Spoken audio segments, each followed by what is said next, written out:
Apa sudah terlihat, Pak? Ya, sudah. Terima kasih. Bismillahirrahmanirrahim. Assalamualaikum warahmatullahi wabarakatuh. Salam. Selamat semuanya. Pertama-tama terima kasih kepada Pak Iqbal atas kesempatannya. Pagi ini saya Lerawani Basari dan teman kelompok saya, Ahmad Fauzan dan Elsa Putri Nurul Iman, akan mempresentasikan tentang rasio keuangan dan struktur modal perbankan syariah. Nah, yang pertama mengenai struktur modal Bank Pembiayaan Rakyat Syariah akan dijelaskan oleh Elsa. Kepada Elsa dipersilakan.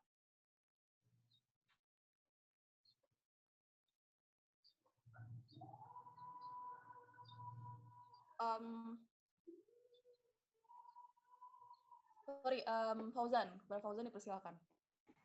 Ya, baik. Di sini saya akan menjelaskan tentang rasio keuangan Bank Pembiayaan Rakyat Syariah. Next. Nah, profitabilitas dapat dikatakan sebagai salah satu indikator yang paling tepat untuk mengukur kinerja suatu perusahaan. Rasio yang biasa digunakan untuk mengukur kinerja profitabilitas atau rentabilitas adalah return on equity atau ROE dan return on asset atau ROA. Alasan dipilihnya ROA sebagai ukuran kinerja adalah karena ROA digunakan untuk mengukur kemampuan manajemen bank dalam memperoleh keuntungan secara keseluruhan. Nah, presentasi ini akan menganalisis rasio keuangan di dalam laporan keuangan bank yang merupakan informasi yang penting dan akurat untuk menganalisis faktor-faktor yang berpengaruh terhadap tingkat profitabilitas di Bank Pembiayaan Rakyat Syariah. Baik, selanjutnya untuk rasio terhadap perbankan atau Bank Rakyat Syariah, yaitu yang pertama ada BOPO atau Operational Efficiency Ratio, merupakan perbandingan antara total biaya operasi dengan total pendapatan operasi. Rasio ini digunakan untuk mengukur tingkat efisiensi dan kemampuan bank dalam melakukan kegiatan operasinya, menurut Denda Wijaya 2003. Tanda koefisien yang bernilai negatif menunjukkan bahwa semakin tinggi rasio BOPO, semakin kurang efisien Bank Pembiayaan Rakyat Syariah, maka tingkat profitabilitas akan menurun.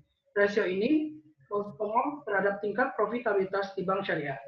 Kemudian rasio selanjutnya adalah rasio non-performing financing analog dengan non-performing loan yang mencerminkan risiko kredit pada bank konvensional. Pada bank syariah tidak mengenal adanya pinjaman, namun menggunakan istilah pembiayaan, sehingga rasio pembiayaan bermasalah atau NPF tidak berpengaruh terhadap tingkat profitabilitas di bank syariah. Selanjutnya. Kemudian ada rasio CAR atau rasio kecukupan modal, digunakan untuk memprediksi kebangkrutan. Nah, semakin tinggi rasio CAR ini, kemungkinan bank mengalami kondisi bermasalah akan semakin kecil. Capital Adequacy Ratio berpengaruh tidak signifikan terhadap probabilitas financial distress perbankan. Selanjutnya ada FDR atau Financing to Deposit Ratio dengan Loan to Deposit Ratio pada bank konvensional, merupakan rasio yang digunakan untuk mengukur tingkat likuiditas bank yang menunjukkan kemampuan bank untuk memenuhi permintaan kredit dengan menggunakan total aset yang dimiliki bank. Nah, hasil dari penelitian ini menunjukkan bahwa rasio FDR tidak berpengaruh terhadap tingkat profitabilitas di Bank Pembiayaan Rakyat Syariah. Kemudian, kesimpulan yang dapat diambil dari jurnal tersebut ialah tingkat efisiensi operasional dan tingkat pembiayaan bermasalah yang berpengaruh terhadap tingkat profitabilitas di Bank Pembiayaan Rakyat Syariah. Sedangkan dua variabel lainnya yaitu FDR dan rasio CAR tidak berpengaruh terhadap tingkat profitabilitas. Hasil ini berimplikasi bahwa Bank Pembiayaan Rakyat Syariah harus meningkatkan efisiensi dan menurunkan pembiayaan bermasalah. Oleh karenanya, Bank Pembiayaan Rakyat Syariah harus lebih berhati-hati dalam melaksanakan operasional perbankannya. Kemudian akan dilanjutkan. Selanjutnya mengenai struktur modal bank syariah akan dijelaskan oleh Elsa. Kepada Elsa dipersilakan.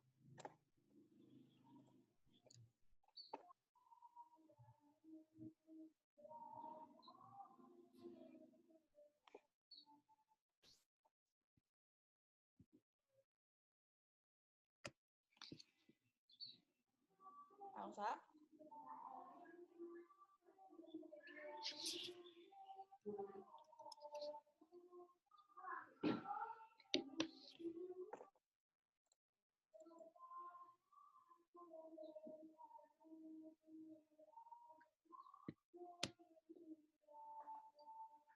Halo? Siapa presentasi sekarang? Bagian Elsa, Pak. Elsa. Elsa.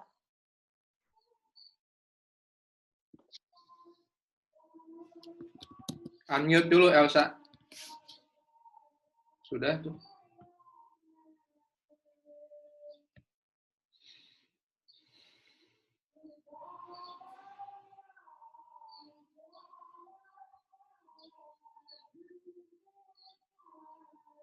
Pak, sepertinya Elsa ada gangguan dengan mic-nya. Kalau begitu akan saya melanjutkan. Nah, selanjutnya itu ada struktur modal bank syariah.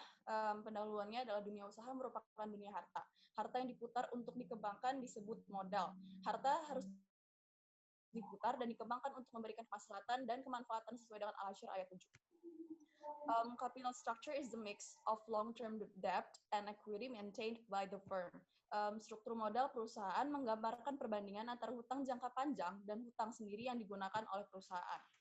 Ketentuan modal dalam Islam sendiri ada 3, yaitu yang pertama, modal harus diketahui, yaitu jika modal tidak diketahui jumlahnya, maka hal ini hanyalah spekulatif. Hal ini menjadikan tidak sahnya transaksi. Modal harus diketahui karena modal itu akan menjadi rujukan ketika aliansi usaha dibubarkan. Yang kedua, modal berbentuk real. Modal harus ada pada saat transaksi terjadi, dan modal bukan merupakan utang. Selanjutnya adalah sumber utama modal bank syariah. Yang pertama ada modal inti dan kuasi ekuitas. Untuk modal inti adalah modal yang berasal dari para pemilik bank yang terdiri dari modal yang disetor oleh para pemegang saham, cadangan, dan laba ditahan. Untuk kuasi ekuitas adalah dana-dana yang tercatat dalam rekening-rekening bagi hasil kegagalan atau kerugian bank dan melindungi kepentingan para pemegang rekening titipan atau wadiah atau pinjaman qard, terutama atas aktiva yang didanai oleh modal sendiri dan dana-dana wadiah atau qard. Selanjutnya, modal bank dibagi ke dalam modal inti dan modal pelengkap. Modal inti atau Tier 1 terdiri dari modal setor, agio saham, modal sumbangan, cadangan umum, cadangan tujuan, laba ditahan, laba tahun lalu, laba tahun berjalan, dan bagian kekayaan bersih anak perusahaan yang laporan keuangannya dikonsolidasikan. Dan modal pelengkap atau Tier 2 adalah modal pelengkap terdiri atas cadangan-cadangan yang dibentuk bukan dari laba setelah pajak, serta pinjaman yang sifatnya dipersamakan dengan modal. Secara rinci, modal pelengkap dapat berupa cadangan revaluasi aktiva tetap, cadangan penghapusan aktiva yang diklasifikasikan, dan modal pinjaman. Nah, imbalan pemilik dana atau sahibul mal bank syariah sangat tergantung pada pendapatan yang diperoleh bank syariah sebagai mudharib dalam pengelolaan dana mudharabah. Bank syariah tidak diperkenankan memberikan imbalan dalam jumlah yang telah ditentukan di depan. Selanjutnya, boleh Elsa, apakah sudah bisa mic-nya?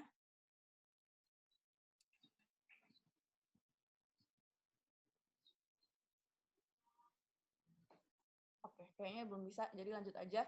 Kecukupan modal bank syariah. Bank yang memiliki tingkat kecukupan modal baik menunjukkan indikator sebagai bank sehat. Sebab kecukupan modal bank menunjukkan keadaannya yang dinyatakan dengan suatu rasio atau CAR. Tingkat kecukupan modal ini dapat diukur dengan cara yang pertama, membandingkan modal dengan dana-dana pihak ketiga, dan membandingkan modal dengan aktiva beresiko. Nah, yang kedua, aktiva tertimbang menurut risiko ATMR bank syariah. Dalam menelaah ATMR pada bank syariah, terlebih dahulu harus dipertimbangkan bahwa aktiva bank syariah dapat dibagi atas. Yang pertama, ada aktiva yang didanai oleh modal sendiri dan atau kewajiban atau hutang wadiah atau qard dan sejenisnya. Dan yang kedua, aktiva yang didanai oleh rekening bagi hasil atau profit dan loss sharing investment account, yaitu mudharabah baik general investment account atau mudharabah mutlakoh yang tercatat pada neraca atau on balance sheet maupun restricted investment account atau mudharabah muqayyadah yang dicatat dalam rekening administratif atau off balance sheet. Nah, selanjutnya ada bobot risiko bank syariah. Berdasarkan pembagian jenis aktiva sebelumnya, maka pada prinsipnya bobot risiko bank syariah terdiri atas aktiva yang dibiayai oleh modal bank sendiri dan atau dana pinjaman wadiah, qard dan sejenisnya adalah 100%. Dan aktiva yang dibiayai oleh pemegang rekening bagi hasil, baik general maupun ataupun restricted investment account adalah 50%. Sekian presentasi dari kami. Apakah ada pertanyaan? Jika ingin ada yang ditanyakan, silakan. Baik, terima kasih kelompok Alia dan kawan-kawan. Ada penanggapnya nggak? Kelompok penanggap. Silahkan. Biasanya nggak ada Pak kalau misalnya Belum ada langsung di forum ya. Iya Pak. Silakan.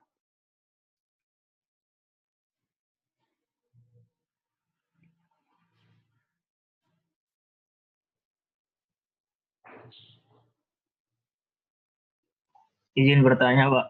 Silakan. Saudara Alia bisa balik ke slide 15.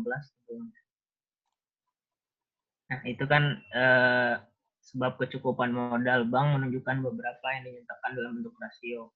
Nah, kecukupan modal dari bank syariah kan kalau misalkan di presentasi tadi diukurnya dengan perbandingan rasio. Nah, kalau misalkan kecukupannya itu bisa diimplementasikan dalam bentuk kuantitatif, apa kayak misalkan jumlahnya sekian kecukupan modalnya atau disesuaikan dengan cukup dengan rasio aja. Itu sih yang pengen ditanya. Terima kasih. Silakan, mau ditampung dulu atau langsung?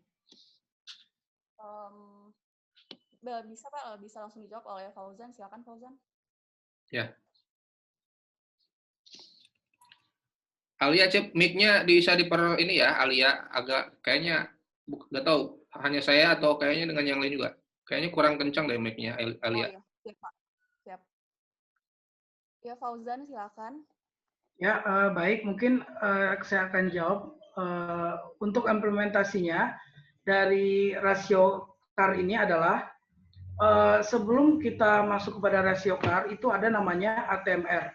Apa itu ATMR? Yaitu perhitungan kebutuhan modal yang didasarkan pada aktiva tertimbang menurut resiko. Contohnya seperti apa? Nah, dalam ATR ini misalnya kredit pemilikan rumah itu sebesar 1 miliar. Nah, dengan bobot risiko 50%. Maka ATMR itu adalah 500 juta, itu bobot 50% tadi. Nah, sedangkan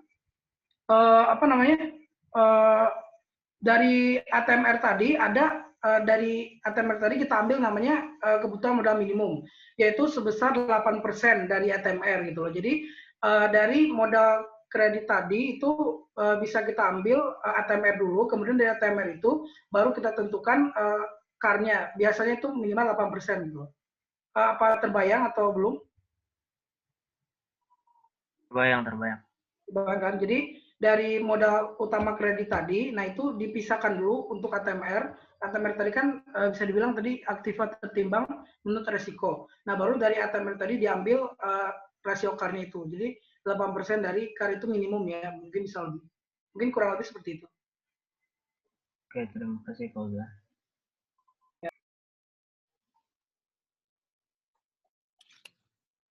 Silakan. Yang lain, pertanyaan.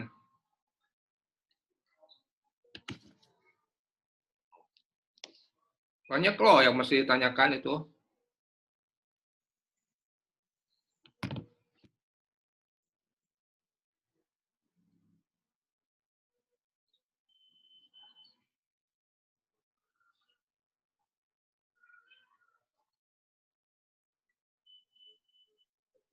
Silakan, ada pertanyaan?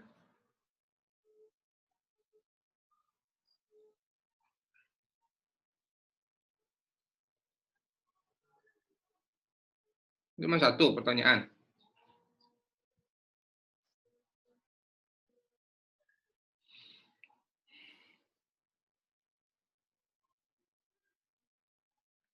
Siti Maryam, ada pertanyaan nggak?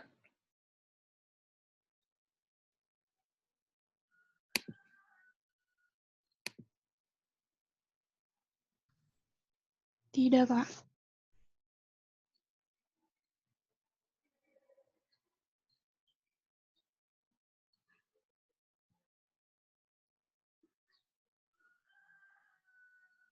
Isfandi, Muhammad Isfandi, ada pertanyaan? Belum ada sih, Pak. Belum paham atau udah paham tapi paham, ngerti ya? Iya, insya Allah sih, Pak. Apa tadi? Bicarakan apa tadi?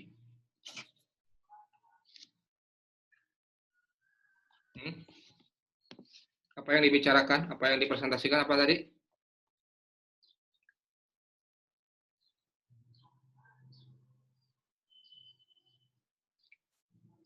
Nah, katanya udah paham.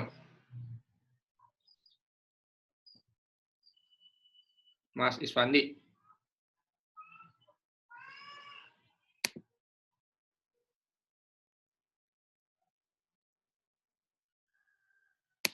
Mas Isfandi. Halo Pak, ya halo. Ya, apa tadi? Membicarakan apa tadi? Ini Pak, rasio profitabilitas sama struktur modal bank syariah. Sudah dibandingkan rasionya. Rasionya ada nggak rumus-rumusnya? Belum kan? Coba apa Alia, kelompok Alia, ada nggak disajikan nggak rumus-rumusnya? Untuk rumusnya enggak Pak, jadi kayak cuma hasilnya gitu doang melalui dari sini rasio-rasio dia berpengaruh atau tidak Iya. ke profitnya si Iya. bank syariah. Ya, ya formulanya nanti lain kali cantumkan ya, cantumkan. Iya Pak. Ya, tadi ada pertanyaan kenapa nggak bilangan tertentu malah rasio. Ya kalau bilangan tertentu nanti susah ya, dan itu relatif ya, relatif. Makanya kalau karena relatif tentu harus dirasiokan terkait dua variabel atau beberapa variabel ya. Baik, ada pertanyaan lagi? Tidak ada pertanyaan? Baik, kalau tidak ada pertanyaan bisa di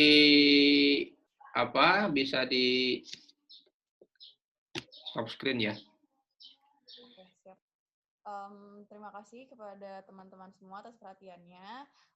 Kalau misalnya ada salah, kami mohon maaf. Pada Allah kami mohon ampun. Saya tutup. Wassalamualaikum warahmatullahi wabarakatuh. Waalaikumsalam warahmatullahi wabarakatuh.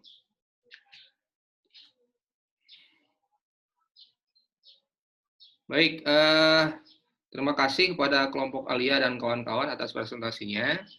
Itu dari jurnal ya. Ya bisa juga tadi dicantumkan dulu apa itu rasio, kenapa ini penting gitu ya, urgensinya itu apa gitu ya. Lalu setelah itu baru studi-studinya ya. Nah, pertanyaan itu bisa jadi belum kita eksplorasi terlebih dahulu gitu sehingga hanya terbatas ya orang tidak bertanya itu bisa banyak macamnya ya karena belum paham atau sudah paham atau apa atau ada yang perlu diklarifikasi. Jadi harus kita detailkan lebih ya presentasinya ya. Jadi minimum presentasinya bisa setengah jam gitu atau 20 menit gitu ya. Jadi semacam kuliah lah, kalian bisa menggali lebih dalam gitu ya. Baik, sekarang kita akan membahas tadi sama topiknya ya, terkait apa rasio ya, rasio atau kinerja keuangan ya, kinerja keuangan sudah kelihatan ya, kinerja keuangan dan struktur modal perbankan. Kita akan bahas nih lebih ke kinerja keuangan. Tadi malah teori struktur modalnya ya yang banyak dibahas. Kinerja keuangan dulu lah. Ini penting ya karena bagi ini kan terkait baik kita sebagai bankirnya misalnya atau sebagai perumus kebijakannya atau bahkan kebijakan moneter ini sangat melihat kinerja keuangan gitu ya. Sekarang kan semacam COVID gitu ya. Kalau COVID krisis ya, itu biasanya yang kena itu perbankan dulu. Tapi yang cepat recovery juga perbankan juga gitu ya. Dan itu biasanya indikator yang paling cepat dilihat itu ya kinerja perbankan gitu ya. Karena apa? Dengan COVID ini kan orang itu cash is money kan, cash is king ya. Orang itu biasanya banyak simpan di bank gitu ya. Ya, banyak simpan di bank. Tetapi bank juga performa nanti akan kita bahas terkait performa kualitas asetnya juga berkurang gitu ya. Karena apa? Ya aset-aset yang dimiliki bank itu berkurang kualitasnya, bisa jadi karena kredit macet atau apa. Masalah NPL sih bisa dinegosiasikan ya, bisa dinegosiasikan dalam artian dan itu sudah berlaku ya oleh OJK dan BI itu, bahwa yang dicatatkan NPL itu yang tahun lalu ya, yang tahun sekarang ini bisa dipending dulu gitu untuk sampai level tertentu. Ya, bahkan pencadangan pun memang harus bank itu mencadangkan sebagian dananya untuk menanggulangi NPL ini, tapi kemudian kedepannya nanti akan cepat recovery ya, akan cepat recovery. Coba kalian cek tuh ya harga-harga saham ya, perbankan dan sektor-sektor yang lainnya gitu ya. Biasanya perbankan itu lebih cepat dropnya, nanti juga kalau kredit lebih cepat lagi naik harga sahamnya ya, naik harga sahamnya. Sementara kalau sekarang misalnya sektor pariwisata dan seterusnya itu masih rendah sekali gitu ya harga saham. Itu kan cerminan sebenarnya ya, bahwa kita itu perlu melihat kinerja keuangan ini. Dan kalau di pasar saham itu yang dilihat ininya ya, kinerja keuangannya di semua sektor ya, yang dilihat kinerja keuangan di semua sektor. Jadi baik kita sebagai bankirnya, sebagai regulatornya, bahkan sebagai pemegang saham gitu ya, atau calon pemegang saham, yang dilihat kan kinerjanya ya, performanya, performa keuangannya ya. Ini kenapa kita penting mempelajari struktur kinerja keuangan dari satu bank ya, bank syariah ya dalam hal ini. Nah, kinerja keuangan itu kan secara umum adalah gambaran kondisi keuangan perusahaan. Dalam ini bank ya. Ya kan belajar SKPS ya, dalam satu periode tertentu. Nah, karena ini bank, tentu bank ini berbeda kinerjanya. Ya, ada plusnya apa? Karena bank ini kan mengumpulkan dana, ya, mengumpulkan dana dan juga menyalurkan dana. Nah, inilah yang kemudian struktur dan how to measure the performance of bank itu ya dilihat dari sini ya, efisiensi penghimpunan dananya, terus bagaimana kualitas dari penyaluran dananya, ya, kira-kira seperti itu. Bahkan nanti juga akan diukur kecukupan modalnya. Nah, likuiditas nih, likuiditas itu pasti hubungannya dengan penghimpunan ya, dengan dengan penyaluran gitu ya. Nah, profitabilitas lebih ke penyalurannya ya, apakah dia profitable atau tidak.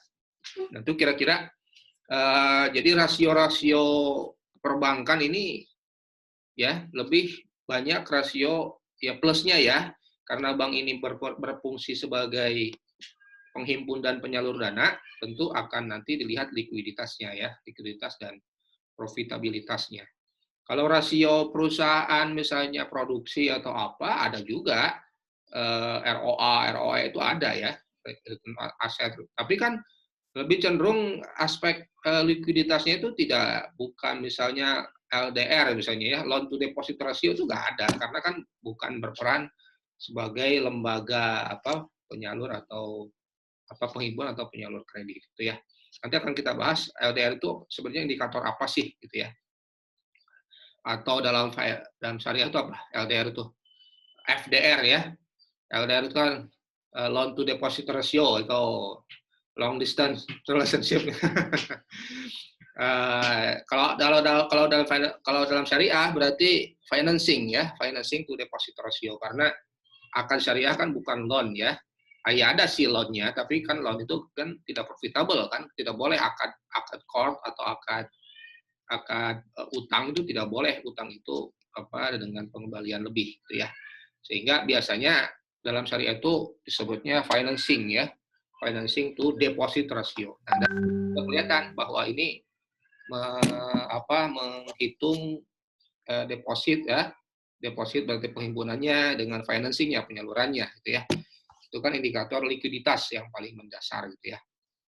Ya, juga ada definisi yang lain. Ini kan mencerminkan keadaan keuangan suatu perusahaan, dalam ini bank ya, yang berdasarkan sasaran, standar, dan kriteria yang ditetapkan. Sasaran itu apa sih?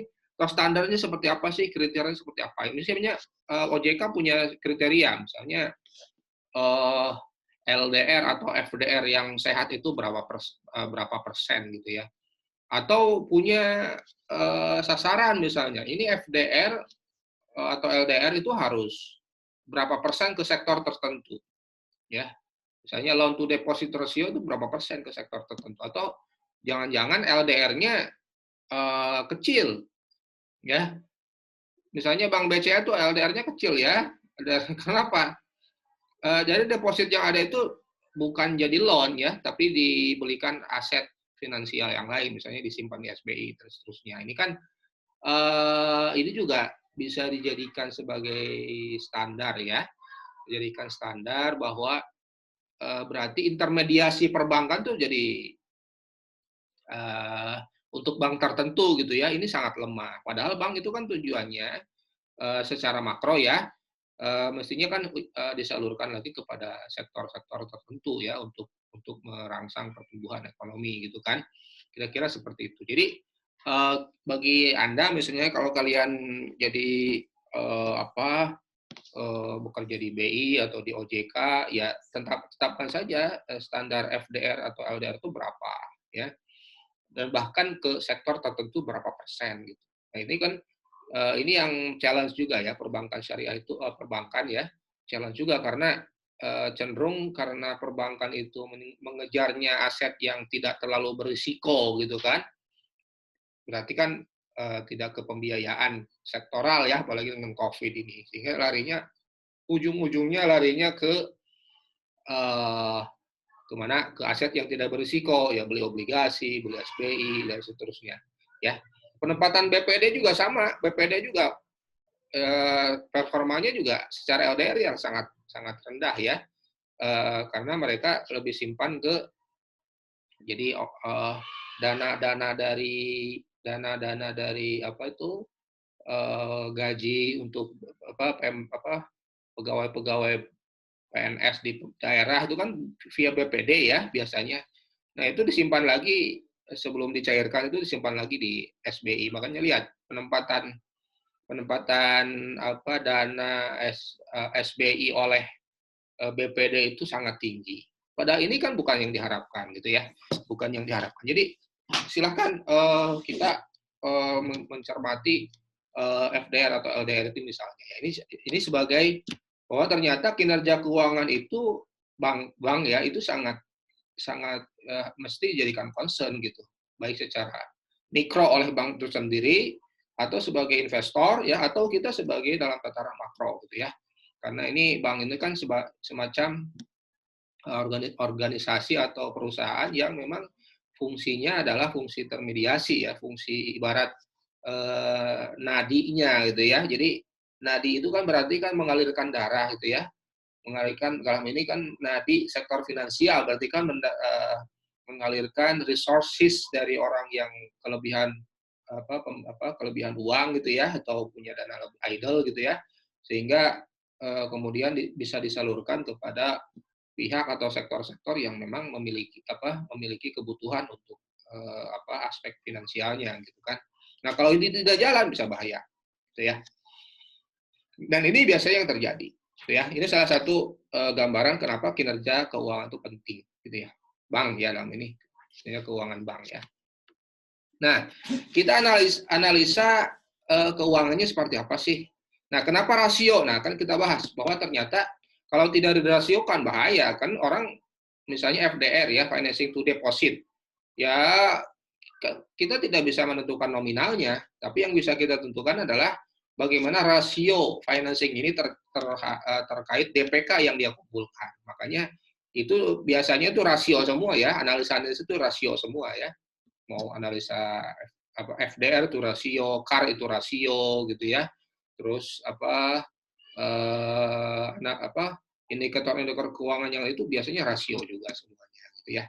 Karena apa? Ya ini akan membandingkan secara relatif ya terhadap variabel yang lain ya. Nah, inilah yang kemudian rasio keuangan ini kemudian dijadikan standar kinerja ya, yang biasanya digunakan di bank ya oleh bank itu sendiri, oleh orang lain, atau bahkan oleh regulator ya, para regulator. Dari mana kita peroleh indikator-indikator keuangan ini? Tentu dari laporan keuangan bank ya yang sudah diaudit ya. Atau bisa bulanan, bisa kuartalan ya, kuartal ya, triwulanan, kuartal kan setahun bagi 3 gitu ya. Atau bagi 4 betul ya. Atau tahunan ya. Atau kalau bank yang sudah listing di Bursa Efek, kalian bisa cek di IDX ya. Di IDX itu kelihatan rasio-rasio perbankan gitu ya, apakah bank ini sehat atau tidak sehat gitu ya. Terus kesehatannya diukur dari permodalannya atau financingnya ya. Terus dari kinerja keuangan yang lainnya bisa dilihat gitu ya. Nah, apa manfaatnya? Tentu kita ingin melihat bagaimana kondisi keuangan banknya. Sehat nggak di bank ini nih secara keuangan ya. Terus bagaimana kita ini akan mendiagnosa ini apakah terjadi masalah manajerial, itu masalah operasional atau masalah yang lainnya. Masalah manajerial ya berarti karena masalah keputusan manajerial itu sendiri ya. Sebenarnya lebih cenderung bank itu menempatkan dananya itu kebanyakan di SBI atau di apa, sementara bank itu enggan gitu untuk menetapkan atau menempatkan dananya di sektor real. Nah itu kan berarti kan keputusan manajemen, kenapa seperti ini? Atau operasional kan masalah biasanya, wah kenapa ini bank ini lumayan tinggi menetapkan premi risiko ya kepada nasabahnya, atau misalnya satu bank ini tingkat suku bunganya lebih tinggi atau mungkin bagi hasilnya lebih tinggi atau murabahah ya, selling rate-nya tinggi lebih. Ternyata masalahnya adalah di masalah operasional karena terlalu tinggi biaya operasionalnya. Ada BOPO ya, biaya operasional ya, ada indikator BOPO. Nah ini juga bisa kita cek. Oh ternyata karena bank ini relatif tidak kompetitif karena biaya operasional tinggi. Ya, misalnya BPR tuh relatif tinggi biaya operasionalnya ya. Relatif tinggi biaya operasional dibanding yang lain. Makanya kenapa suku bunga atau merubah selling rate di BPR itu kan relatif lebih tinggi ya, relatif lebih tinggi. Nah, ini juga kan untuk mengurangi ketidakpastian yang sulit dihindari dan sering ditemui dalam proses pengambilan keputusan. Nah, ini kan dengan indikator-indikator ini kan terlihat nih ada mitigasi risiko apa di kemudian hari ya yang bisa kita kemudian cermati, lalu setelah itu bahkan hari cermati kita juga melakukan prognosa, melakukan antipati kita bukan antipati kita melakukan pencegahan, kira-kira permasalahan ini bisa ditanggulangi dari kemudian hari gitu ya. Atau misalnya kita punya risk mitigation ya, ada risk mitigation. Kalau ada risiko seperti ini, bagaimana mitigasi risikonya ya. Jadi dengan kita ukur secara jelas, secara lebih precise itu laporan keuangan itu, maka pengambilan keputusan pun akan lebih precise ya, akan lebih tepat gitu ya, tidak serta-merta kepada bank-bank tertentu itu disamakan aturannya. Jadi dilihat dulu risiko itu di mana gitu ya, atau masalahnya di mana gitu ya, dengan kita melihat masing-masing kinerja keuangan, baik apakah ini masalahnya misalnya di depositnya atau di financingnya atau di manajemennya. Nah kan nanti solusinya kan terlihat ya. Nah ini juga bahkan bagi kita sebagai investor ya, pemilihan investasi. Soalnya banyak tuh kakak kelas kalian tuh misalnya ROA, ROE ya. Apa sih determinan atau faktor-faktor yang mempengaruhi ROA, ROE gitu kan. Nah, sehingga kan ini penting. Kenapa? ROE kan itu yang diinginkan oleh bank ya, return on asset, yang tinggi gitu kan. Inginnya bank tinggi. Sehingga kalau ROE tinggi, ROE biasanya kalau investor itu kan, kalau tinggi berarti kan dari tingkat ekuitas yang kita tanamkan itu akan melahirkan return yang lebih tinggi ya.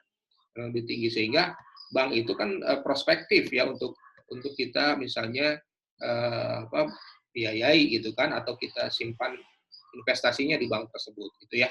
Ini yang dilakukan misalnya oleh Kokminbank ya, oleh Kokminbank menyuntik dana di Bank Bukopin ya. Terus sekarang tuh merger bank syariah itu pasti melihat merger bank syariah itu kan pasti melihat indikator ROA, ROE dan juga profitabilitas, rentabilitas dan juga faktor-faktor yang lainnya, sehingga pengambil keputusan menganggap ini penting kalau modalnya disatukan, nanti kan jadi lebih efisien dan seterusnya. Itu pertimbangannya mungkin ya. Jadi kalau terlalu kecil juga akan kurang bagus itu kalau bank syariah itu kecil-kecil gitu ya. Jadi indikator rasio keuangan itu penting bahkan untuk keputusan merger dan seterusnya ya. Nah, ini kan bisa dilihat juga kalau kita misalnya ini banknya bank BUMN misalnya, tentu kita terlihat nih manajemen perbankan ya, manajemen bank yang bersangkutan ini berhasil atau tidaknya dilihat ya dari indikator sebelum dia menjabat dan setelah dia menjabat itu kan terlihat ya itu kan terlihat. Nah, kenapa misalnya sekarang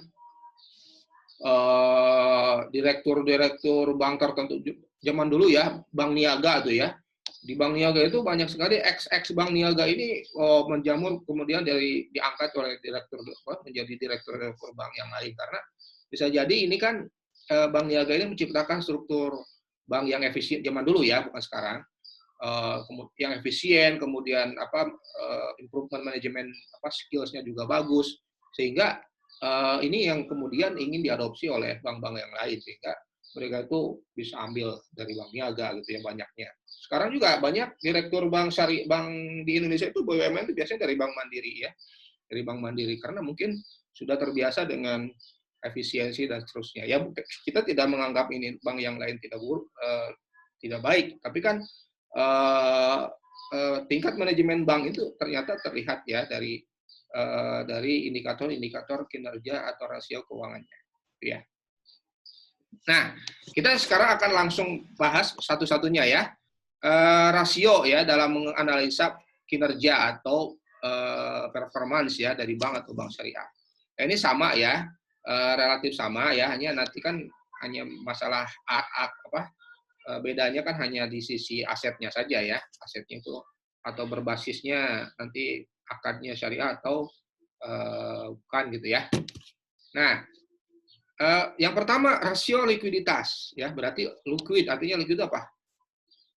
Cair ya, gampang dicairkan gitu ya, gampang dicairkan gitu. Jadi rasio likuiditas adalah ingin kita lihat kemampuan bank itu dalam memenuhi kewajiban jangka pendeknya atau kewajiban yang sudah jatuh tempo. Berarti kan untuk memenuhi kewajiban jangka pendek dan kewajiban yang mendekati jatuh tempo, tentu yang kita bank itu harus punya aset-aset ya atau ya aset liquid gitu ya, aset-aset liquid atau dana-dana yang liquid gitu ya. Nah, ini biasanya inilah LDR itu ya, loan to deposit ratio. Betul, kalau dari sisi efektivitas atau dari sisi hal misalnya bahwa bank itu harus menyalurkan dananya ke masyarakat itu harus dengan LDR tinggi, tapi kalau terlalu tinggi juga bahaya. Karena apa? Kan kita tidak tahu bahwa dalam jangka pendek itu ada dana yang harus atau kewajiban-kewajiban yang harus ditunaikan oleh bank ya, atau bahkan mendekati jatuh tempo gitu ya. Nah, kalau LDR-nya terlalu tinggi ini bahaya juga. Kita menyimpan mengambil dana atau DPK itu ya, kemudian DPK ini 100% kita salurkan kepada sektor real yang relatif lebih long term gitu. Kan ini bahaya juga. Karena apa? Bisa jadi kan ada risiko-risiko yang sifatnya yang menyangkut kewajiban bank yang harus ditunaikan. Nah, kalau semuanya sudah disampaikan kepada atau sudah ditransfer menjadi deposit ini menjadi loan atau financing gitu ya. Ini bahaya juga kan? Ya, jadi misalnya nih Bank Indonesia itu maksimum itu 110%. Di bank syariah itu LDR-nya atau FDR-nya relatif tinggi. Coba cek berapa sekarang FDR-nya bank syariah itu tinggi ya. Nah, hati juga ini kan bank syariah mempunyai masalah likuiditas nanti. Kalau ada kewajiban-kewajiban yang harus segera ditunaikan gitu ya. Atau atau kewajiban-kewajiban yang menjelang jatuh tempo ya. Jadi LDR ini to some extent bagus dari sisi intermediasi perbankannya, tapi dalam hal yang lain hati-hati juga. LDR terlalu tinggi nanti bisa bahaya juga karena aset itu sudah ditransfer ya. Dari DPK ini sudah ditransfer kepada aset-aset yang itu relatif lebih berisiko kan, atau bukan berisiko, risikonya dari sisi maturity-nya. Dari sisi maturity-nya lebih long term, lebih long term ya. Lebih long term itu kira-kira LDR itu juga adalah indikator dari likuiditas ya. Jadi di samping LDR ini adalah indikator intermediasi perbankan ya. Semakin tinggi LDR berarti dia semakin intermediasi perbankannya bagus gitu ya. Dia juga merupakan indikator likuiditas dari bank tersebut ya. Semakin tinggi LDR berarti bisa bahaya gitu ya. Hati-hati juga. Makanya Bank Indonesia hanya maksimum itu 110% gitu ya. Ada juga rasio rentabilitas, tapi saya itu cenderung lebih suka profitabilitas gitu ya.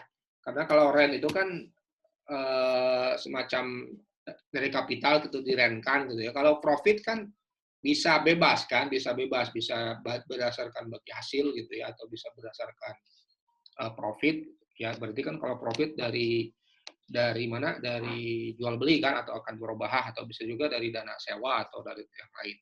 Nah, ini disebutnya rasio rentabilitas ya. Nah, ini yang paling umum juga gitu ya. Yang umum ini kan menyangkut kalau namanya profit ya menyangkut profit ini kan pasti adalah return minus biaya-biaya kan. Nah, profit ini kalau return betul itu kita harus tinggi, tetapi kan kalau biaya tinggi juga bahaya juga gitu kan, atau profitnya nanti akan semakin rendah gitu ya. Jadi sebenarnya profitabilitas itu lebih cenderung nanti ke tingkat efisiensi usahanya gitu ya, lebih banyaknya gitu ya. Ya betul ada profitnya juga gitu ya, tapi returnnya. Tapi ini mengukur seberapa efisien gitu ya bank itu menghasilkan profit gitu kan. Nah ini diukurnya profit ini rasionya bisa terhadap aset banknya gitu ya, bisa terhadap equity ya sahamnya, atau bisa juga net profit marginnya, berarti kan NPM ya, net profitnya ya, marginnya itu ya. Jadi kalau ini kan hanya netnya gitu ya. Bisa juga BOPO-nya, BOPO itu kan biaya operasionalnya. Nah ini juga indikator profitabilitas ya dalam aspek efisiensinya gitu ya. Jadi kira-kira indikator profitabilitas itu atau rentabilitas ya kalau di bank konvensional itu, nah kira-kira menggunakan ROA, ROE ya, NPM gitu ya, atau BOPO gitu ya. Jadi semakin tinggi itu semakin bagus ya, semakin tinggi kan semakin bagus ya. Tentu kalau biasanya ROA pasti lebih sedikit ya, lebih kecil dari ROE biasanya, karena kan aset itu kan lebih aset bank itu kan lebih besar daripada ekuitas kan, sehingga nilai ROE itu biasanya lebih kecil dari ROA gitu ya. Ya, jadi itu rentabilitas atau profitabilitas. Nah ini juga ada banyak risetnya nih ke ROA ini. Determinan ROA ya, bisa kan ada 3 berarti banyak kira-kira ya. ROA itu kan bisa kira-kira bisa apa nih? Determinan ROA yang exogenous variabelnya kira-kira apa kira-kira? Tentu apapun yang menyebabkan profitabilitas atau return bank itu meningkat, dan apapun yang menyebabkan efisiensi usaha bank itu meningkat. Ya, dalam hal ini berarti cost itu menurun ya. Berarti kan bisa indikator makro ya, bisa indikator sektoral industrinya, karena kalau bank itu misalnya karena COVID ini nih misalnya banyak sekali sektor tertentu yang kolaps, dia profit ininya ke properti atau ke misalnya ke sektor perhotelan, itu kan langsung jatuh tuh tingkat profitnya bank itu kan, atau bahkan NPL-nya juga tinggi. Nah itu kan akan berdampak kepada ROA. Jadi kira-kira ROA itu faktornya ya, kalau kita melakukan model ROA itu kira-kira makronya gitu ya, terus industrinya, ya, industri pembiayaannya gitu ya, terus masalah efisiensi perbankannya, ya berarti kan ini dari sisi manajemennya, ya, struktur modalnya gitu kan, struktur modalnya tuh akan mempengaruhi kepada ROA ini. Kalau modalnya misalnya ternyata sebagiannya adalah dana-dana yang memang memiliki cost of capital yang lebih tinggi, maka return-nya juga akan semakin rendah. Gitu ya. Makanya di BPR itu ROA-nya atau ROE-nya kan relatif lebih rendah. Karena apa? Sebagian dari return itu harus dibalikan lagi kepada apa, pihak ketiga kan. Kalau BCA misalnya kan relatif lebih tinggi. Karena apa? Kalau dia financing itu relatif DPK-nya kan punya dana murah. BCA itu kan punya dana murah ya, atau cheap fund kan, dari tabungan atau apa kan hanya 2% atau berapalah kecil wadiahnya gitu ya. Tapi kalau DPK di BPR itu relatif lebih tinggi karena biayanya ya, karena apa? Dia kan pinjam juga, bukan pinjam adalah akad mudharabah ya, akad mudharabahnya atau deposito dari bank umum gitu kan, yang simpan di mana, di bank syariahnya, sehingga ROA-nya rendah gitu ya, ROA-nya lebih rendah. Itu kira-kira ya, itu rentabilitas. Ada juga solvabilitas. Solvabilitas itu, nah ini yang tadi sebut ya. Kalau solve, arti kan solve. Solve itu apa? Bisa memecahkan masalah gitu ya. Memecahkan masalah dalam hal ini bagi bank itu tentu adalah kemampuan bank itu bisa men-solve ya kewajiban-kewajibannya gitu kan. Jadi kemampuan bank itu untuk memenuhi ya kewajiban-kewajibannya baik jangka pendek atau jangka panjang ya. Saat likuidasi in cash misalnya bank ini memiliki masalah likuiditas ya, atau memiliki masalah punya kewajiban jangka pendek atau jangka panjang yang harus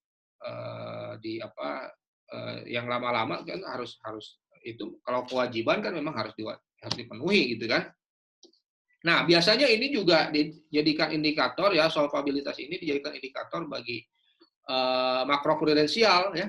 Makroprudensial. Jadi bukan mikroprudensial tapi juga makroprudensial. Jadi lihat berapa sih rata-rata CAR ya. CAR itu apa? Capital Adequacy Ratio bank. Kalau rendah itu bahaya. Jadi kecukupan modalnya itu rendah gitu. Atau debt equity ratio. Nah, kalau ini debt equity ratio itu harus semakin kecil ya. Jadi struktur utang bank syariah itu harus dibandingkan yang equity-nya itu semakin kecil semakin bagus. Kalau ini kapital yang semakin besar semakin bagus gitu ya. Nah, kira-kira itu CAR ya. Nah, kita akan bahas sekarang CAR ini. Jadi CAR ini atau capital adequacy ratio ini atau rasio kecukupan modal tentu adalah kemampuan bank untuk menutupi penurunan aktiva akibat terjadinya kerugian atas aktiva bank dengan menggunakan modalnya sendiri. Ya, karena bank itu kan menghadapi masalah likuiditas. Likuiditas itu kan apa? DPK yang ada itu kan pasti disalurkan. Ketika terjadi masalah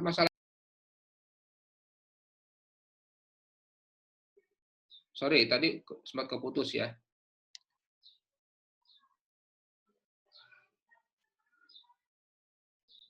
Sorry, ketika tadi terjadi masalah-masalah tertentu, misalnya entah itu masalah makro, atau masalah industrial, sehingga kan bank itu memiliki kewajiban menutupi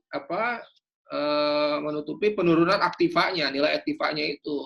Nah, kalau ini oleh apa? Nah, tentu oleh modal bank itu sendiri ya, oleh modalnya. Nah, ini CAR ini adalah untuk menunjukkan hal tersebut ya. Jadi CAR itu adalah perbandingan modal sendiri dengan aktiva tertimbang menurut risiko. Namanya ATMR. Nah, bagaimana ATMR ini dihitung? Itu ada aturannya ya. Di mana ATMR itu apa? Aktiva tertimbang menurut risiko. Kira-kira ini tertimbang itu weighted ya, berarti kan. Jadi aktiva bank itu di weighted atau ditimbang ya menurut risiko aktiva tersebut gitu ya. Tentu kalau kalau aktiva tertimbang menurut risikonya itu terlalu tinggi, maka kan CAR itu akan cenderung rendah ya dengan modal yang sama gitu ya. Jadi kalau modalnya tinggi maka CAR dengan aktiva ini yang konstan berarti kan akan semakin tinggi. Atau sebaliknya, dengan modal yang sama ATMR-nya itu terlalu tinggi karena berisiko, maka CAR juga akan rendah. Gitu ya. Jadi kira-kira CAR itu membandingkan kemampuan modal untuk bisa mengcover penurunan aktiva itu ya. Kira-kira seperti itu. Nah, aktiva ini penjumlahan ya, baik aktiva neraca maupun aktiva administratif yang telah dikalikan bobotnya masing. Nah, ini bobotnya masing-masing ini nih, bobotnya ini ditentukan oleh regulasi ya. Biasanya ditentukan oleh regulasi. Jadi nanti saya akan buat simulasinya ya, di sini ada saya akan share kepada kalian nih bagaimana cara menghitung ATMR ya. Kalau modal sendiri kan sudah ada laporannya, tapi kalau ATMR ini memang ada kriterianya untuk menghitung ATMR ini, ya. Nah, CAR ini itu yang sehat itu ya minimum itu 8% gitu ya. Minimum banget 8%. Ini menurut Bank Indonesia ya. Dan yang sehat itu 14% gitu ya. Jadi 8 sampai 14% itu ya. Jadi kira-kira ini yang bagus itu ya. Jadi CAR dengan 10 artinya apa? Bank itu memiliki buffer modal gitu ya. Jadi cadangan modal itu untuk menanggulangi itu 10% dari aset berisikonya. Itu kan bagus gitu kan. Kan bisa juga dengan yang lainnya kan. Boleh misalnya kalau kita kan ada LPS kan, lembaga penjamin simpanan, jadi tidak usah khawatir gitu. Bahkan nanti ada asuransi juga. Bahkan ada dana bailout juga dari perbankan. Nah, kalau CAR-nya semakin tinggi kan bakal semakin bagus juga. Ya. Jadi kira-kira CAR itu untuk mengukur itu. Ya. Nah, bagaimana cara menghitung CAR? Gampang. Ini modal sendiri per ATMR kali 100%. Nah, ini cara menghitung CAR ya. Tapi ini ya kriterianya dari mana? Nah, kriterianya adalah dari OJK ya tahun 2015. OJK 2015 itu ada surat edaran ya, bagaimana menghitung aset tertimbang menurut risiko untuk bank syariah. Jadi kalian bisa cek di sini ya. Saya share linknya.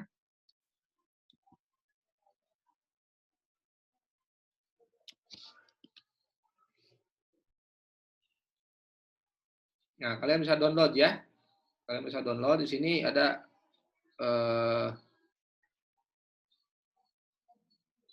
ini surat tentang perhitungan aset tertimbang menurut risiko. Kayaknya saya sudah download deh. Nah, ini Bank OJK ya.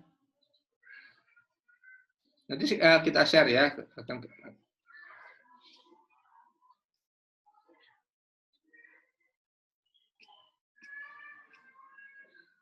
Nah, ini ada ininya ya, ada apa? Ada bobotnya, nanti berapa bobotnya. Ya, ada bobotnya ya. Jadi penetapan bobot risiko ya. Nah, kalau misalnya tagihannya kepada pemerintah 0%, ini tidak ada ini kan aktiva bank ini misalnya diterbitkan atau membeli SBI atau membeli bukan SBI berarti SBN ya atau SBSN gitu kan, tidak ada risikonya, pasti kan pemerintah kan nggak ada yang gagal bayar kan, artinya 0, artinya akan aktivanya semakin rendah, ATMR semakin rendah gitu ya. Tapi kalau pemerintah negara lain tergantung juga, kalau peringkatnya AAA gitu ya, biasanya kan ada Moody's ya, Moody's peringkat Moody itu ya. Kalau dia AA-nya berarti 0 juga. Ya. Kalau pemerintah sendiri agak 0. Kalau pemerintah yang lain juga tergantung. Kalau ini berdasarkan peringkatnya. Kalau A+ sampai A- 20%. Ya, 50%. Kalau ini semakin tanpa peringkat itu 100%. Berarti kan sudah tidak. Gitu ya. Jadi bobot itu kira-kira seperti itu ya. Jadi 20% kali asetnya, 50% kali asetnya dan seterusnya. Nah, ini contoh perhitungannya nih ya. Contoh perhitungannya. Nah, ini ya. Contoh perhitungannya. Ya. Ini kan ada di Bank Syariah, ini misalnya Bank Mandiri ya. Di Bank Mandiri 2011, 2012 itu kan. ada ekuitas, juga sampai total aktiva berapa ya, surat berharganya berapa, aktivitas berisiko. Nah ini, nah CAR itu dari mana? Sebenarnya banyak cara menghitung CAR ini. Jadi kalau kalian ingin mencari CAR atau melihat CAR gitu ya, melihat capital equity ratio, itu banyak sekali pendekatannya. Bisa simply total modal per DPK, itu juga CAR juga, capital equity ratio juga. Ya, semakin banyak modal dibandingkan DPK, semakin tinggi juga semakin bagus, gitu ya. Bisa juga modal inti per DPK, ya ini mirip-mirip ya dengan awal gitu ya. Ini juga CAR juga namanya. Ya, bisa juga modal terhadap aktivitas berisiko. Nah ini yang kita sebut di sini ya. Atau bisa juga yang paling umum, biasanya yang paling standar itu ini ya, aktiva tertimbang menurut risiko, gitu ya. Jadi banyak sekali pendekatan-pendekatan menghitung CAR ini, ya banyak pendekatannya. Nah, yang standar adalah ini ya, yang standar bank sentral itu menilai itu CAR berdasarkan rasio modal bank itu ya, modal sendiri itu dibandingkan dengan ATMR, aktiva tertimbang menurut risiko. Nah, ini maksudnya ya. Nih, tahun 2011 ya. Tahun 2011, nah ini dari mana bobot risiko? Dari tadi ya, peraturan OJK tadi ya. Ya. Nah, misalnya bank itu punya dana kas, ada nggak ATMR? Tidak ada kan? 0%, berarti dianggap kalau kas itu semakin meningkatkan CAR-nya kan, semakin banyak kas berarti CAR-nya juga bagus gitu kan. Giro pada pendapat BI, nah ini juga 0%, tidak ada. Ya BI kan pasti dikembalikan oleh BI, jadi tidak ada risiko ya, tidak ada risiko risikonya zero lah gitu ya. Pada bank lain ya ini aturannya 20%. Ya. Penempatan pada bank lain itu juga sama 20%. Giro dan penempatan itu 20%. Investasi pada surat berharga itu 50%. Pinjaman kot, wah ini 100% dianggapnya. Ini kan entitas lain gitu ya, yang tidak ada pemeringkatan dari Moody's tadi. Itu dianggap 100%. Pembiayaan itu 100%. Ijarah 50%. Kalau ijarah kan relatif ada kan, karena barangnya itu kan masih barang milik kita kan, jadi tinggal diambil aja. Tapi kalau pinjaman core, pinjaman ini kan relatif tinggi sekali gitu, mempengaruhi bisa tidaknya aset ini bisa kembali gitu kira-kira. Aset tetap 20%, ya berarti kan aset-aset yang sudah tetap. Tapi kan ada unsur likuiditas disebutnya ya. Jadi itu kira-kira ATMR-nya tuh 20 bobot risikonya 20% ya. Aset lain 20%. Nah, jadi tidak menjumlahkan semua aset ini, tetapi ini ya yang nominal ini dikalikan dulu dengan bobotnya, gitu ya. Jadi hasilnya tentu ATMR itu pasti lebih kecil daripada total aset ya. Jadi lebih kecil dari total aset karena sudah dikalikan dengan rasio yang lebih kecil ya, bahkan ada yang dikalikan 0. Nah, dari sana kemudian ATMR ini ditotalkan gitu ya. Dari CAR itu adalah modal per ATMR ya. Jadi misalnya dikali modalnya kan tahun 2014 kan, modalnya mana? 2011 ya, 4119 ya, modalnya itu ya, berarti 419 per total TMR sekitar 11%. Nanti anggap bagus lah, ya sehat. Tahun 2012 juga kita bisa cek ya. Itu kira-kira cara menghitung CAR ya di bank syariah gitu ya. Di bank konvensional juga mirip, tapi kan kalau bank syariah akad-akadnya tadi beda ya, ada akad-akad kayak ijaroh, ada akad-akad akad court ya, ada akad-akad mudorobah, musyarakah, itu kan berbeda. Mestinya kalau mudorobah mestinya lebih kecil ya, karena ini kan profit loss sharing ya, mestinya ya. Jadi kalian bisa cek nih bobot-bobot risiko. Nah bisa jadi kan berkembang juga bobot-bobot ini bisa berubah juga. Kalau misalnya OJK itu menganggap bahwa satu aset atau aktiva bank sentral bank syariah ini ternyata tinggi gitu ya risikonya. Nah itu biasanya diboboti semakin tinggi gitu ya dalam penghitungan ATMR-nya. Itu kira-kira ya. Nah Ada juga rasio biaya dana ini bagi bank konvensional ya. Jadi cost of loanable fund gitu ya, cost of loanable fund. Nah ini tentu ingin dicek ya. Tadi saya sudah bahas ya bahwa di bank BPR itu biasanya cost of loanable fund-nya tinggi ya. Jadi kenapa sih misalnya kalau pinjam di BPR lebih tinggi ya? Karena tadi cost of loanable fund-nya tinggi karena BPR itu pinjam juga dari bank umum gitu ya, dengan akad misalnya deposito bank dana itu bukan dari dana tabungan gitu kan, bukan dari dana tabungan, sehingga misalnya modalnya saja udah 6% gitu kan.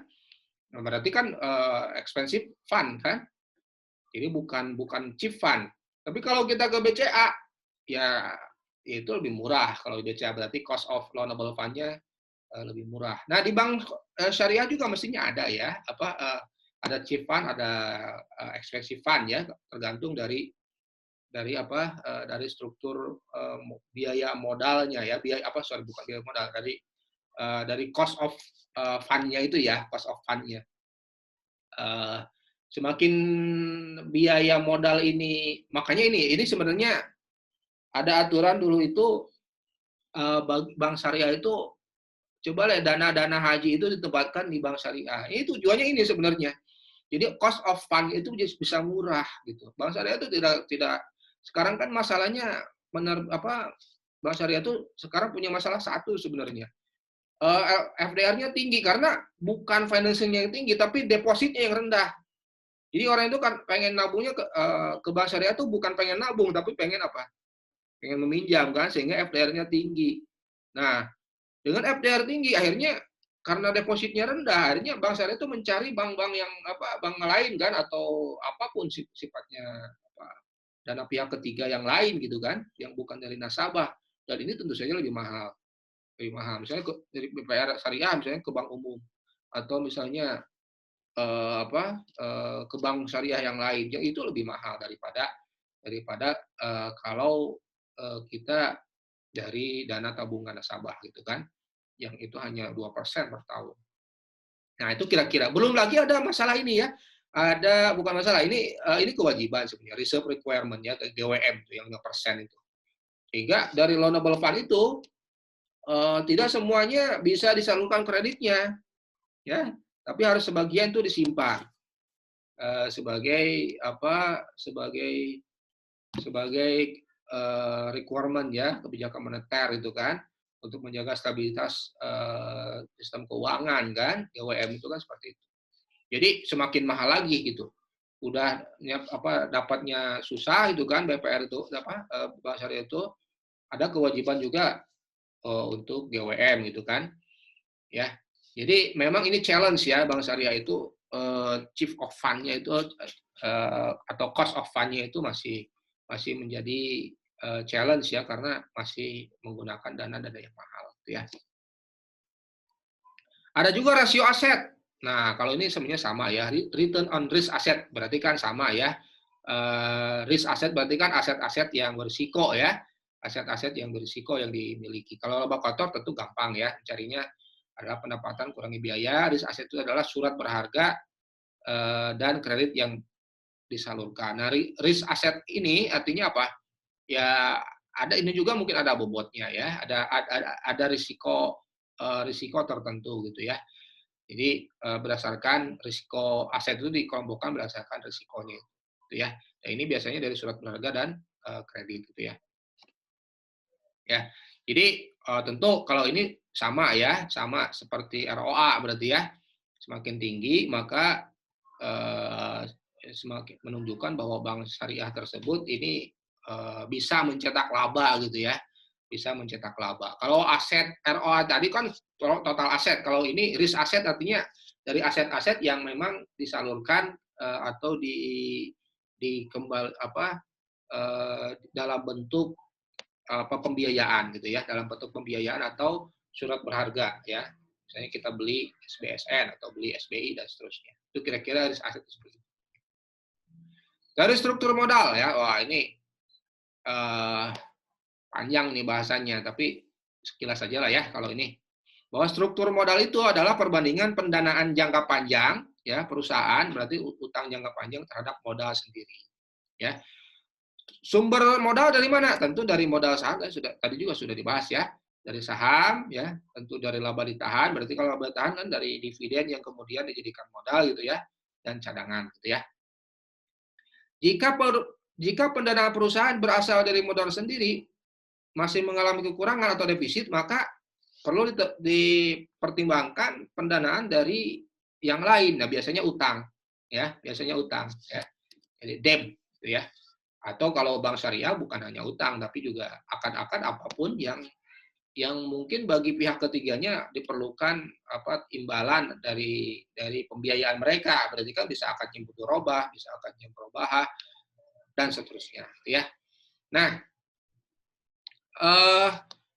apa masalahnya di sini? Tentu untuk mencari atau untuk memperoleh tambahan pendanaan ini ya, bank syariah tentu harus dilihatnya efisiensinya. Apakah sifatnya peminjaman atau misalnya akad mudharabah, musyarakah atau murabahah dengan pihak ketiga ini efisien? Dalam artian dalam artian apakah harus dikembalikan lebih gitu ya, akadnya terlalu tinggi gitu kan, dan seterusnya. Nah, ini yang akan menjadi titik poinnya ya, efisiensi dari utang atau dana pihak ketiga itu gitu ya. Jadi itu adalah yang menjadikan akan membedakan struktur modal dari utang yang efisien dengan yang kurang efisien atau mahal gitu ya. Ya, dia ada struktur optimalnya. Nah, ini kan bagi bank syariah. Bagaimana bagi bank konvensional utang ini? Bagaimana bagi bank syariah? Tentu saja utang ini kan bentuknya bukan hanya utang ya, tapi tadi ya saya sebut ya, apapun akad-akad yang terkait dengan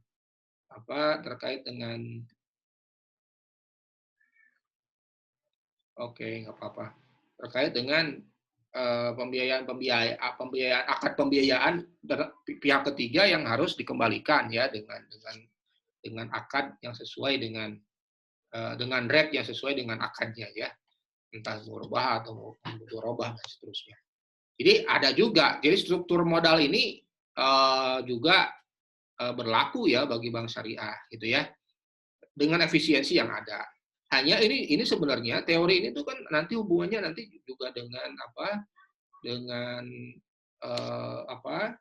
dengan masalah solvensi atau robustness dari bank syariah gitu kan. Kalau struktur modalnya bank syariah ini basisnya bukan utang yang udah fix ya, fixed rate untuk mengembalikan kepada pihak ketiga, tentu bank syariah ini akan memiliki di samping bisa efisien, bisa juga karena akadnya mudharabah misalnya dengan pihak ininya itu kan nanti ketika terjadi situasi tertentu ya yang tidak diinginkan misalnya krisis dan seterusnya akan dibagi juga dengan pihak ketiga gitu kan, dengan pihak ketiga. Jadi makanya ini dari sisi robustness tuh satu, robustness di sisi financing juga bagus gitu kan, ada risk profile-nya dibagi, juga robustness dari sisi kita membagi kepada pihak ketiga ya, membagi kepada pihak ketiga dalam ini yang menerbitkan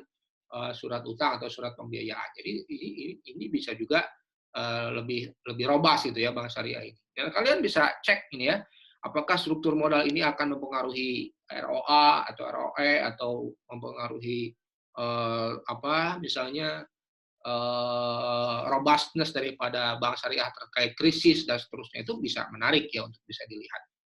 Nah, teori-teorinya ini bisa kalian cek ya. Ada teori tradisional, Modigliani-Miller ini. Modigliani-Miller ini orang yang peraih Nobel ya. Beliau ini peraih Nobel gitu ya.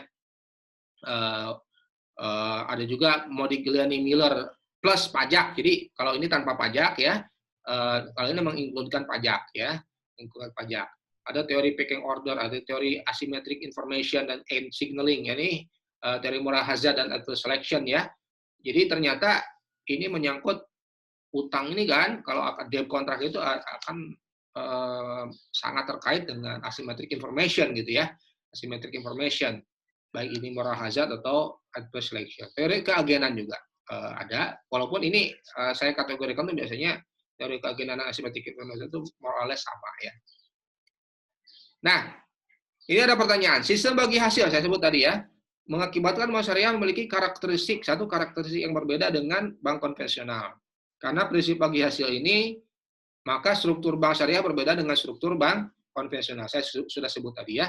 Sehingga ada konsekuensi biaya atau pinjaman atau pembiayaan pihak luar tersebut akan sangat berbeda. Profil risikonya ya, profil risikonya. Nah, tentu akan bisa menarik nih. Kalian bisa baca nih, share ada papernya yang bisa saya share ya. Capital Structure of Islamic Banks, Critical Review of Theoretical and Empirical Research. Ya, ini kasus saya nanti share ya. Nah, ini bisa kalian baca nih ya. Teori struktur kapital dibandingkan dengan antara konvensional dengan syariah gitu ya.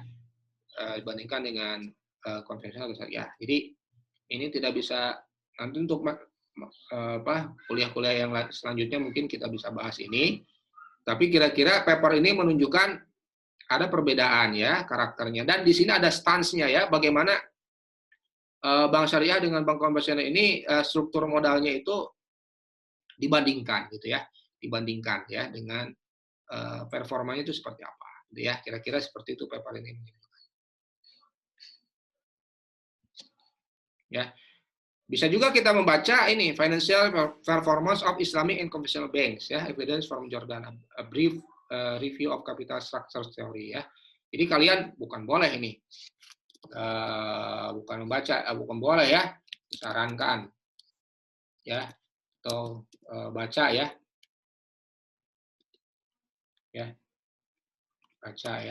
baca jurnal atau buku lain yang dapat menambah pemahaman terkait struktur modal ini. Ini menarik ya, dan ini banyak sekali dijadikan topik penelitian ya, skripsi, master, disertasi dan seterusnya ya. Karena ini bank ini kan indikator yang kinerja ekonomi yang bisa terukur secara lebih ya, tadi itu kalau ibarat kata kita punya tubuh gitu kan, kalau nadi kita bermasalah berarti ada indikator kinerja bank ada yang bermasalah, berarti itu ada masalah nanti dalam perekonomian, karena misalnya aliran darahnya tersendat gitu ya, itu kan menyebabkan seperti itu. Makanya sangat menarik gitu ya antara kita menganalisa kinerja bank ini dengan nanti kinerja perekonomian, karena sangat erat sekali gitu ya. Seluruh uang itu biasanya disimpan di bank gitu ya, biasanya ya. Jarang sekali sekarang yang disimpan di bawah bantal. Coba kalian menyimpan uang 1 triliun di bawah bantal, tidak, pasti di bank gitu ya. Ya itu kan ada konsekuensi. Kemarin kita sudah bahas neracanya, bahkan ada konsekuensi ke rasio-rasio ini gitu ya, ke rasio-rasio perbankan ini. Nah, kira-kira itu kuliah yang bisa saya sampaikan. Kalau ada sesuatu hal yang bisa diskusikan, silakan. Kalau ada pertanyaan, silakan.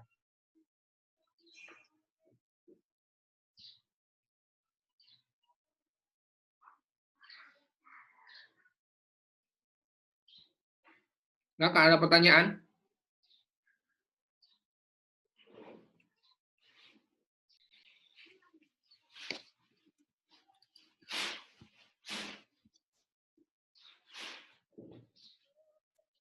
Salman, ada pertanyaan? Ini Salman bukan?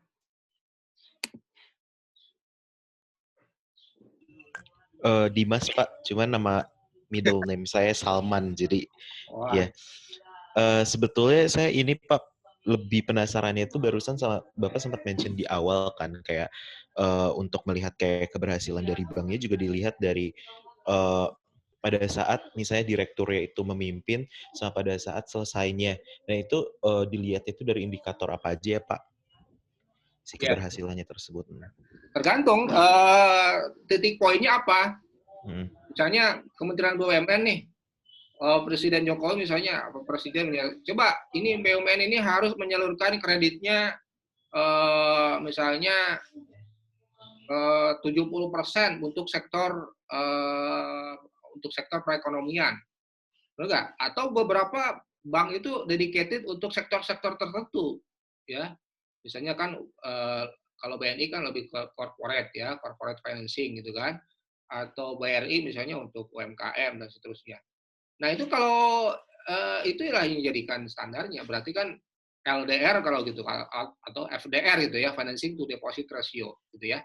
Kalau bagi misalnya bank yang sifatnya yang bank swasta gitu kan, ini misalnya jaringan misalnya Jarum itu BCA gitu ya. Nah, ini kinerjanya ini di luar kinerja yang standar ya, yang ditetapkan oleh OJK dan BI untuk bisa menjaga sistem keuangan yang sehat gitu ya. Misalnya kalau ini KAR saya ini nih ya, pemegang saya KAR kita itu harus dijaga dalam level tertentu. Ternyata di periode akhirnya KAR itu turun misalnya. Sehingga kan tingkat solvensinya kan turun. Karena apa? Ternyata di masa kepemimpinan direksi yang bersangkutan ini terlalu banyak ekspansif ke sektor-sektor yang berisiko. Ya, sehingga ATM-nya kan naik. ATM-nya naik kan? Sehingga KAR-nya rendah. Nah, itu kan bisa dicek gitu ya. Jadi tergantung tujuannya apa gitu kan? Tujuannya apa? Ini makanya bisa dicek kinerjanya. Berarti kan ada keputusan manajerial yang salah kenapa atau tidak diharapkan kenapa oleh termasuk misalnya pemegang saham atau apa di situ ya. Kenapa nilai ATMR ini tinggi sekali gitu, terlalu berisiko gitu kan. Kan aset apa yang terjadi ini bukan bank sebenarnya, ada asuransi kan. Kenapa di kemarin Asabri dengan juga kemarin yang ramai itu asuransi apa tuh Jiwasraya ya, itu kan sebenarnya itu juga mirip lah asuransi itu kan dengan bank itu kan uang premium gitu kan malah kemudian diinvestasikan ke aset-aset yang sangat berisiko gitu kan, bahkan yang tidak bernilai kan sebenarnya, jadi saham gorengan atau apa gitu kan. Ya, itulah yang menyebabkan ATM-nya juga sangat tinggi. Ya, jadi siapa tadi? Salman ya, siapa namanya? Dimas ya. Iya Pak. Jadi tergantung tujuannya ya, tergantung tujuannya. Satu tentu saja tujuan-tujuan yang memang sudah standar ditetapkan oleh OJK, BI gitu ya. Atau tujuan yang lain yang kira-kira ingin diharapkan oleh siapapun entitas prinsipalnya ya, yang komisarisnya atau apanya gitu. Jadi kalau Dimas ditargetkan jadi komisaris ya boleh, misalnya dalam periode tertentu ya, komisaris di bank ya, bahwa kinerja keuangan itu terjaga dalam rentang seperti ini ya boleh, ya. BTN misalnya, kalau BTN kan dia dedicatednya oleh Kementerian BUMN misalnya untuk perumahan itu kan, sehingga ada portofolio LDR untuk sektor perumahannya berapa tertentu atau berapa persen daripada kinerja financing-nya ya. BEI ekspor impor Indonesia, LPI ya, lembaga penyimpanan ekspor impor itu ada berapa? Itu tergantung sangat ya. Itu Dimas. Baik Pak. Terus terkait yang ini rasio solvabilitas ini kan salah satu indikatornya itu makro kredensial ya Pak? Makro kredensial. Nah, boleh dijelasin lagi nggak Pak terkait yang makro itu ya? Ini maksudnya, bukan? Iya. Slide ini maksudnya? Iya, barusan juga kan sempat di ini juga kan sama Bapak disinggung terkait yang makro kredensial itu. Iya, jadi semakin bagus nih. Ini kan gini ya, kalian mungkin tidak mengalami ya ketika krisis. Ya beruntungnya kita itu sudah mengalami krisis perbankan itu di tahun 97-98 gitu ya. Dan itu sebenarnya awalnya itu masuk ke perbankan dulu gitu kan. Ketika misalnya dulu kan krisis nilai tukar ya awalnya tuh, dari nilai tukar itu tinggi gitu kan, langsung terjadi depresiasi rupiah. Nah itu kemudian menyebabkan ATMR itu semakin tinggi. Karena apa? Ya aset-aset bank syariah kan bukan bank syariah, perbankan gitu ya, kan disalurkan ke yang tadi itu ya, kemana? Ke surat berharga, ke surat apa tuh? Yang tadi kita cek tuh ke obligasi pemerintah gitu ya, ke kemana lagi? Ke penempatan bank lain, ke piutang, ke entitas yang lain gitu ya. Nah ini semuanya kolaps. Berarti kan kayak CAR-nya kan semakin jeblok kan. Jadi CAR itu langsung drastis itu apa jeblok gitu kan. Sehingga bank itu mengalami masalah solvabilitas, mengalami masalah ketidakmampuan mereka itu untuk mengembalikan gitu ya, atau memenuhi kewajiban jangka pendek dan jangka panjangnya. Artinya bank itu harus di bailout. Ya. Di tahun 98 juga tahun kemarin itu kasus Bank Senturi ya. Ya itu kan masalah di situ sebenarnya. Karena sudah jeblok gitu kan. Sehingga keputusannya itu untuk melindungi contagion effect karena kita sudah pengalaman di krisis tahun 98, apakah Bank Senturi ini rame kan? Mungkin kalian waktu SMA gitu ya. Apakah ini atau jangan-jangan SMP gitu ya. Apakah ini bank ini mengandung risiko sistemik ya, karena kalau misalnya bank ini dikolapskan nanti akan ras, nah itu asal menjadi akan menjamur atau menjalar ke perbankan yang lain gitu kan. Nah, ini masalahnya di situ. Jadi ini adalah keputusan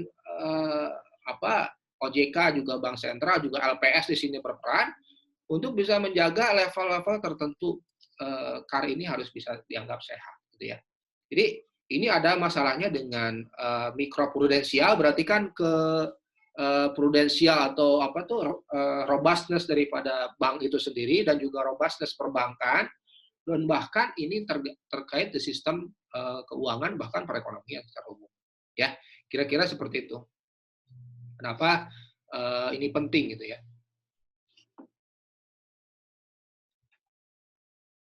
Itu Dimas menjawab nggak? Oke Pak. Terima kasih.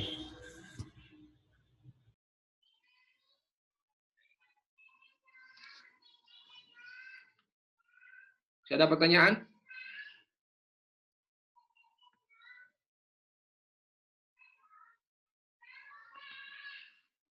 Kalian siapa yang mau jadi kerja di OJK atau di BI? Ini kalian harus tahu ya, rasio-rasio ini. Kakak kelas kalian ada yang di BI ya? Kemarin tuh ada yang baru masuk siapa gitu, saya lupa. Bahkan sudah ada yang sebelumnya sudah ada. Di OJK juga Pak banyak ya.